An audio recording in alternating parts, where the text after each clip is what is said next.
Luck is it the first animated? It's not the first animated film from Apple TV, from Apple.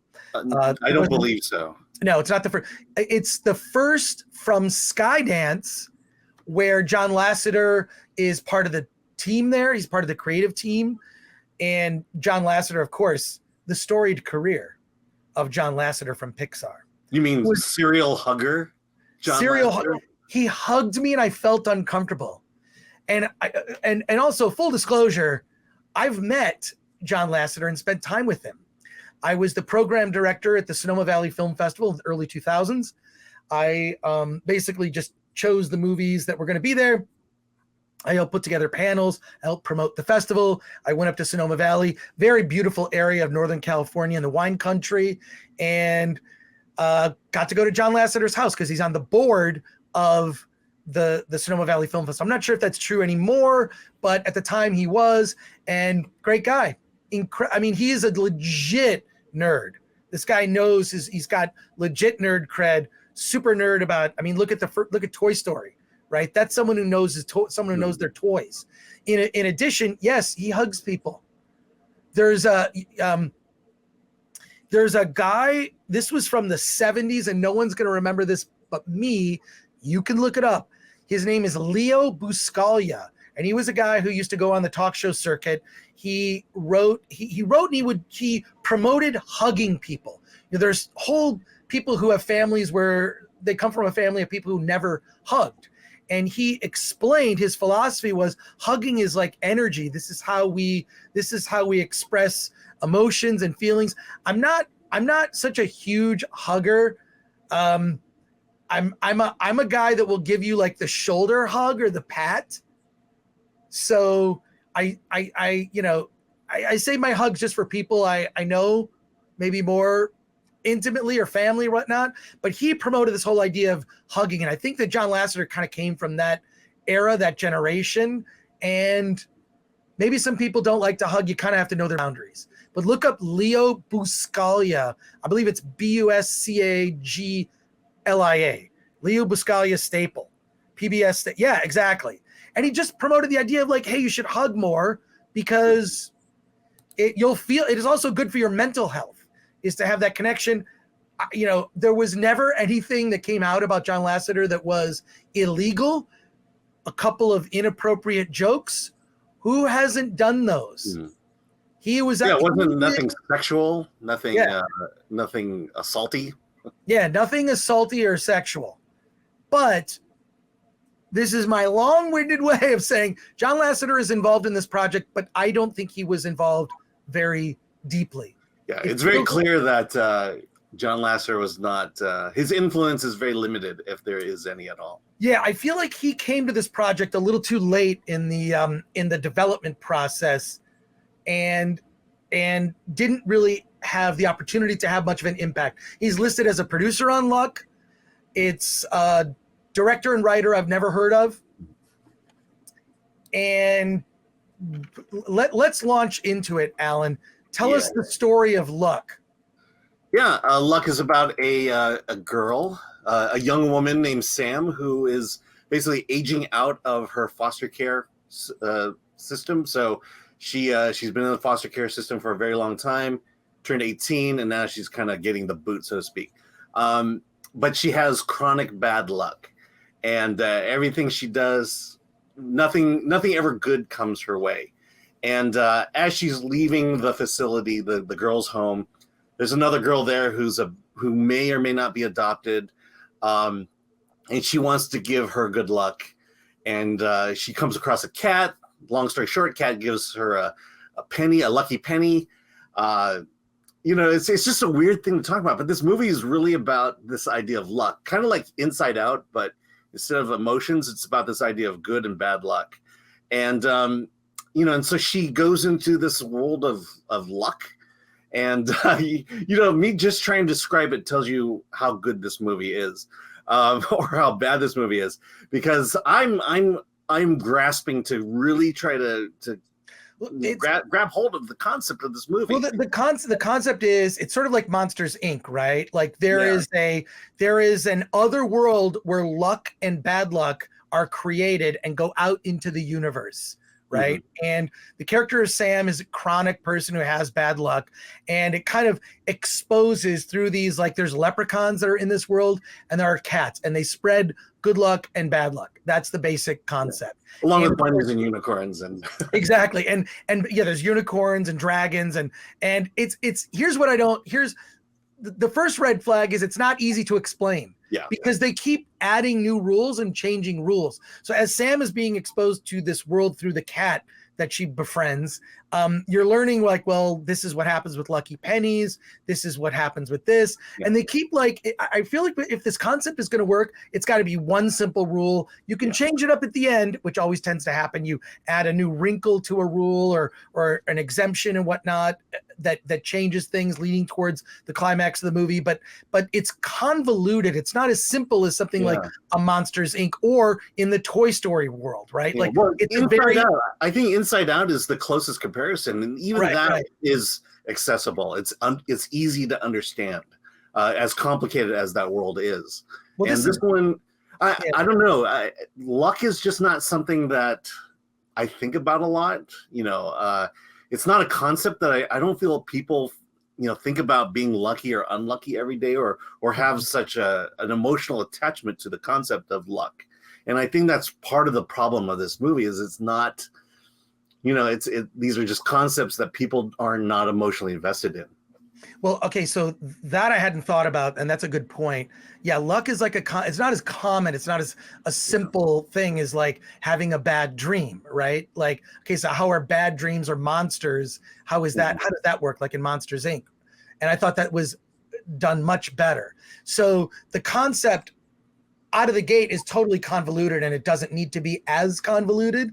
In addition, the character of Sam comes from an orphanage, but now she has to go out in the world because she was never adopted. And she has this young girl who's still at the orphanage that may or may not get adopted. And she's hoping with good luck, she'll get adopted.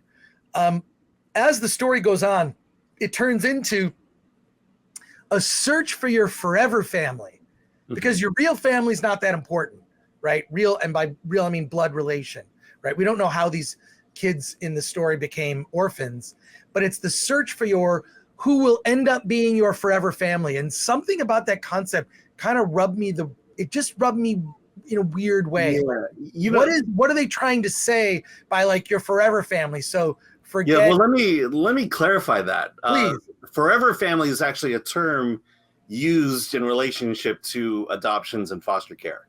Right. The idea that kids, these are kids who do not have families, or parents taken away for whatever reason. I have an adopted daughter, and so we are her forever family. So it's not a sinister term. It's a term that's used in the context of foster care and adoption. And so, there's a positive spin to that phrase. Okay. Well, I kind of saw it as something else, and I could be wrong. Okay, my interpretation could be wrong, but here's what I'll say about it. It's just as an FYI, if you want to see luck, we were not sent a screener that I had to. I happen to have an Apple card. Okay, you can if you have an iPhone, you can actually apply for an Apple card right in the Wallet app. I learned all this. Okay. Then what they're doing is they really are pushing this movie. Apple is really pushing luck right now. You can get Apple TV Plus for free for 3 months, 90 days. And you can, if you're just an Apple card holder. So I literally learned this like 2 days ago. Like, oh, like I can just, I was going to pay for it. I'm glad I didn't have to, but yeah. So now I have Apple TV Plus for the next 90 days. Did you get that Apple ball for last year from? What's a ball? No, I didn't get a ball. It was, I think they call it the Touch or something, the iTouch, but it's it's kind of like Apple's version of Alexa or Google Home.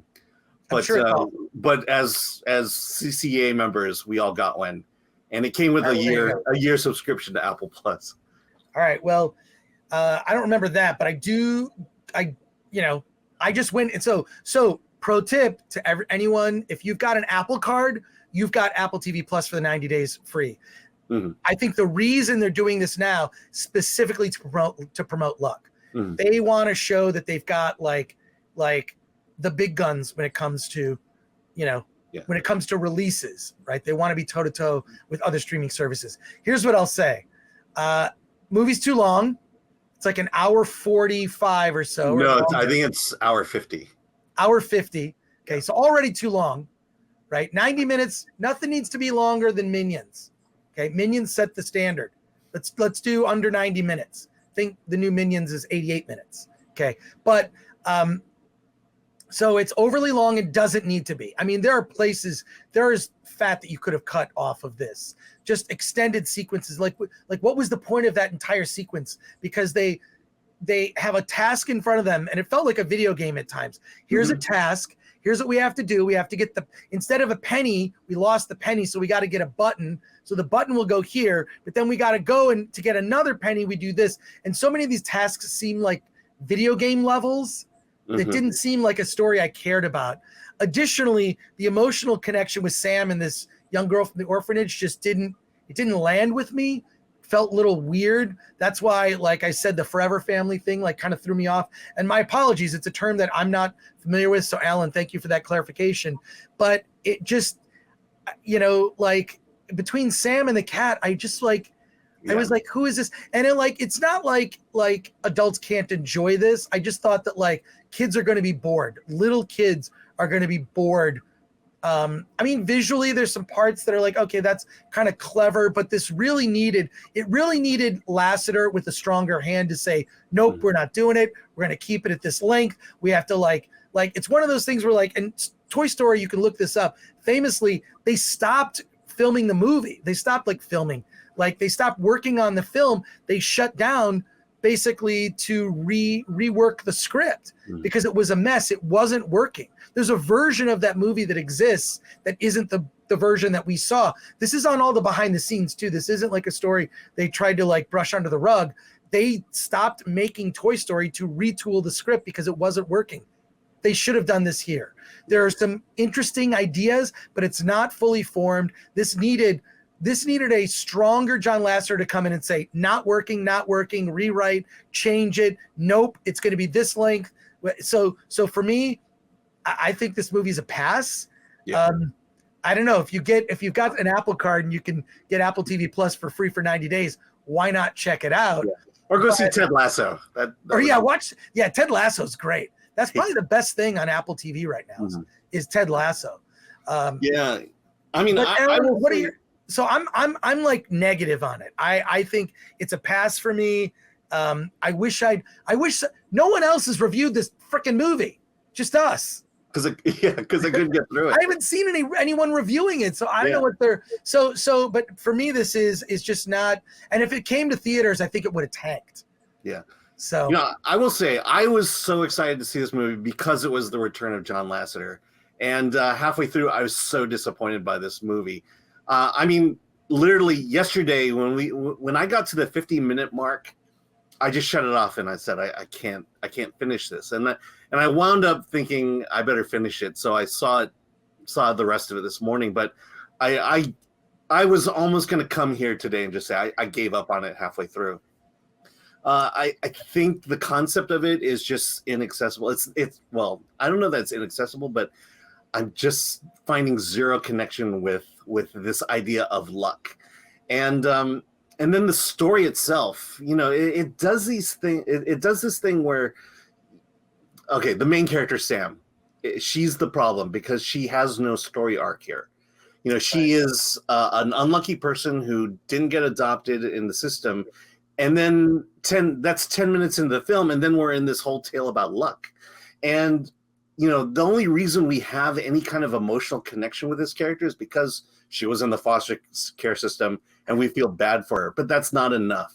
You've got to somehow get us to emotionally attach ourselves to this character and want to go on this journey with her. And ultimately the journey that she goes on, not to spoil the ending, but it's this idea of, the place of good and bad luck in our lives.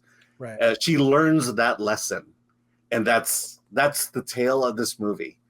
And I'm like, wow, an hour and 50 minutes, I barely made it 50 minutes, and this is the tale of the movie, literally, good and bad luck. And so it just fails in terms of having kind of an emotional impact on us. I think kids will find it boring because there's, okay, it's this crazy world of luck. Weird things happen. It's like Elf in a way. Conveyor belts, it's just so uninspiring. I think you were right. They've shut down productions for worse than this, right? Or for not as much as this. And it's just not a good movie. Not a good story at all. Let's get to comments. Retro Nerd Girl says, it sounds like the film is doing too much. It might have done well to focus on orphans and adoption. Yes. Or they could have done a movie about luck and alternative fantasies. Yeah, the whole adoption thing, they're literal bookends. They are 5-minute bookends, and everything that happens in the middle has nothing to do with adoption or foster care whatsoever. Right. Nick Critic TV, I aged out of the foster care system in Canada. Alan ain't far off with his input. Well, thank you for that. Thank you for that comment. Amanda Nowicki, Apple TV is pushing their luck with luck. Haha, I'll see myself out now. Yes. Not the Batman. Apple is pushing their luck. A lot of those jokes. Script Doctor here brings it home. Luck is the theme of perseverance. Good luck or bad luck, don't let it control your life. So Willie Woodward for $4.99 says, luck sounds like every Pixar movie except The Incredibles. It's not. It's not as good. It's not as good as the worst of Pixar. Although it might be. No, I don't know. How does it compare to Lightyear? Well, I mean, the thing about Lightyear is they're on Mars. It's a very detailed environment. This one, when you get to Luckland, the detail is just not there. The production design is not there at all. Bear Down Adam is a member. Yes, by the middle, they changed the rules. It's so stupid. They do that in a lot of movies, but I think what you do is you set up simple rules and just follow the rules. Last week, I had the opportunity, if you're a member, you got to see some pictures and video from when I went to see the LA Philharmonic play the score to Back to the Future with the movie live. It's a great thing at the Hollywood Bowl. I think I'm going to go see John Williams in September. It's an amazing event. And when I watched that movie, I'm like, oh, this is a perfect movie. They explain what the rules of time travel are. They add a couple little nuances, but it doesn't, you're kind of stuck with those rules. And there's a goal, right? The goal is that Marty he's basically fighting for his very existence by making sure his parents fall in love. Simple story. And I think the problem with luck is it gets too convoluted. Yeah. Well, it's that travel coin that she's trying to get back. I still don't understand what that is and why it's so important, and why this whole movie centers on that one little coin. Yeah, I mean, there's so much more they could have done with it. They could have involved like what happened to her real parents and whatnot. Like, she's at the orphanage. Why didn't she get? I mean, I really feel like if they could have leaned into the emotional aspects, but it literally like starts with this little emotional thing. It's a bookend to the story, as you pointed out, Alan. And then like the middle of it is all these dumb little task adventures. Yeah. So Wakizashi's Tia says, smash the like button and give Flaccid Phoenix a rub for luck. Wait, really? I don't know if you should be doing that. Shelby AC is a member. 18 seems a little old in that case to me. I mean, I wouldn't Forever Family have bigger stakes if the protagonist was 8. Yeah, I mean, maybe 18, and she's like, okay, now you got to leave the orphanage. You're an adult now. It felt a little weird. Yeah, but again, it all happens. That storyline happens at the first 5 minutes and the last 5 minutes of the movie, and you have almost 2 hours in between that addresses none of it. Yeah. Script Doctor says, Luck overall is a fairly solid animated film, but the world they have was bigger than the story and needed more focus, but the characters did hit far better than the plot. I feel like if they'd focused on character, I mean, Back to the Future, which is arguably a perfect film. There's a short list. It might be less than 10 movies that are perfect movies. There's nothing you would change about them. You're emotionally moved every time you see it. My list may vary from your list, but Back to the Future is on many people's lists as a perfect film. This just really needed to lean into character rather than, all sorts of video game like tasks. And Zachary Bloom says, I'd rather watch Joy Luck club. Yeah. And oh wait, Jinx asks, is there a lesbian mother's kissing scene in the movie? Alan? Oh, I wish I had it. Some All really right, hot you moms, wish. some really hot moms going at it. Pete Dencat says, hey, if I didn't have bad luck, then I would have no luck at all. There you go. Well, I hear you. Does the girl become a degenerate gambler, says Zachary Bloom? No, that does not happen. Bear Down Adam saw it. Says luck started strong, and by the middle, it's like, okay, they didn't know where to go, in my opinion. Yeah, and then Not the Batman says he didn't hug the project. Yeah, and Trav 101 points out the Gremlins only have 3 rules. See, this is what I mean. Like the best film concepts are just very simple. Introduce the concept. You can throw wrinkles in later. This usually always happens in the 3rd act. Script doctor can fill me in on that. But usually by the 3rd act, they're throwing in some new rule we didn't know existed. This happened like 10 times in Thor: Love and Thunder. It's like, where the rules are going by so quick, I didn't catch, wait a sec, okay, so now all these kids have the power of Thor, but only for a limited time, but only because it's just this is dumb. It's dumb. Well, it's like a lightsaber fight. How do you kill someone with a lightsaber? The rule is still not set. And then you can just drop and transport lightsabers. Is that like a Nightcrawler from X-Men powers? Stupid. Matthew Hammond for $4.99 says, how can Up grab our attention in the first 5 minutes? I defy you not to cry watching the first 5 minutes of Up. And by cry, I mean other people cry. I never cried, but other people may have. I'm sure Alan did. I cried like a baby. Well, there you go, because you cried as you were looking at the check from Disney going, why isn't this a larger check? I know. But then again, after that emotional moment, it becomes this wacky jungle adventure. Yeah, I always love when I see at conventions people cosplay as the Boy Scout character from Up. I love it. Yeah. It's great. How can Up grab our attention in the first 5 minutes, going through multiple emotions, and Luck cannot figure it out in 2 hours? Matthew, you're correct. It's unfortunate. But yeah, Luck is a pass for me. Very disappointing that John Lasseter being involved. I feel like he probably should have taken his name off. Maybe taking his name off and just said, look, this one's on you. He didn't, I felt like he probably came to the project too late and they weren't going to retool it or shut it down. The problem with this film is the script. It's not the quality animation story. It's the overall story too. The script, but look, animation's fine. Voice actors are fine. There's nothing wrong with that. The talent, the technical people, they all did their jobs.